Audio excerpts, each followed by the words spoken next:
So this was pretty much what was running through my mind in between 2009 and 2011. And part of the research that I also managed to find out was this thing that was done in 2008, which was carried out by Cardiff University. And I'm going to give you an overview of this research, but if you want to really find out a lot about it, try and read a book called Flat Earth News by a guy called Nick Davis, who is a journalist for The Guardian and very, very critical of modern day journalism. So journalists now have to file 3 times more stories than they did 20 years ago. So what that means is that even if we had the news environment that we had 20 years ago, journalists have lost 2/3 of the time that they had to even find out whether a story exists and report it and get all the evidence together, get that confirmed, and then present it to people. But we don't have the news environment that we had 20 years ago. It's a lot more demanding than it was 20 years ago. We now have 24-hour rolling news. We now have online news. All of this has to be fed constantly, every single second of every single day, forever. So, what's happened is that this gap, this demand, currently is being filled by PR companies and spin doctors. Often, they are associated with governments. So, here's a question for you all.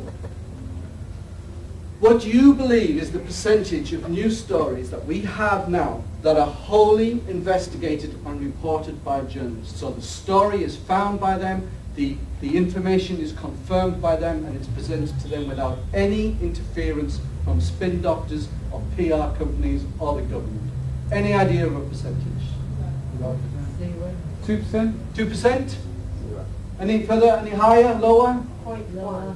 0.1? Do you know, the thing is, I paint a really black picture, and so everybody imagines it is lower than it actually is. We're not there yet, mate, but we're getting there. We are getting there. It's actually 12%.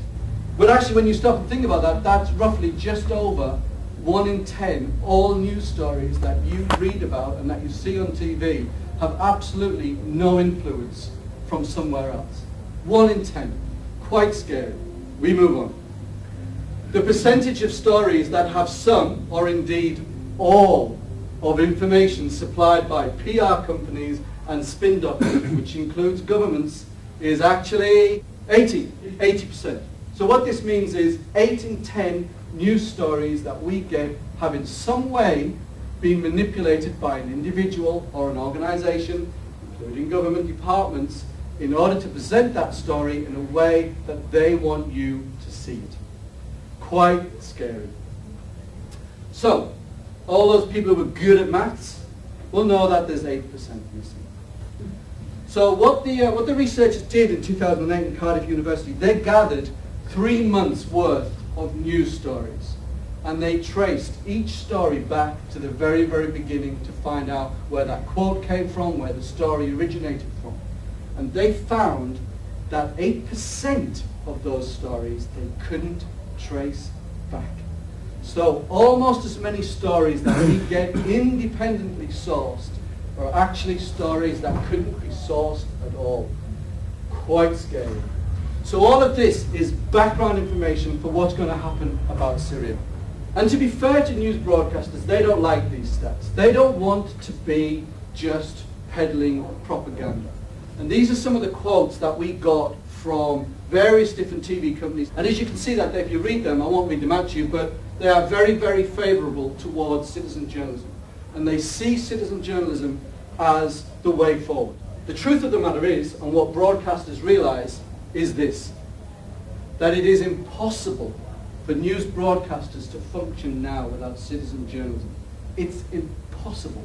And broadcasters admit this. They say this and they recognize it. So if we all just stop here for a moment and realize what this means, this actually puts us in the driving seat when it comes to news. Because what we can now do is go up to these broadcasters and say, you need us, so I've got a great story that I've sourced myself, and if you want it, you're going to have to pay for it. And then with that money, we can buy better camera equipment, we can take a day off work, we can employ somebody to do some more research, and we get even better news stories. So the reliance on us is greater, and that way of getting the truth out is even better. But there is a second benefit. We get to set the news agenda. So rather than waiting for people to come to us, broadcasters and newspapers to come to us and say, were you there? Did you take a photograph of it? Can we have this photograph? And then they'll take the photograph, and then if it's a good photograph, they will syndicate it around the world and make a lot of money and give you nothing. Absolutely nothing. But we don't even have to do that now, because we can say, this is the story that I want you to publish because you need us. And if you don't publish it, we will give it to somebody else who will publish it. And then eventually we will start asking these questions. So if there's an issue around something that's going on in the UK and the BBC and ITN don't publish it, fine, Al Jazeera will publish it, Russia Today will publish it. And then we can start asking questions to the BBC saying, why didn't you publish it?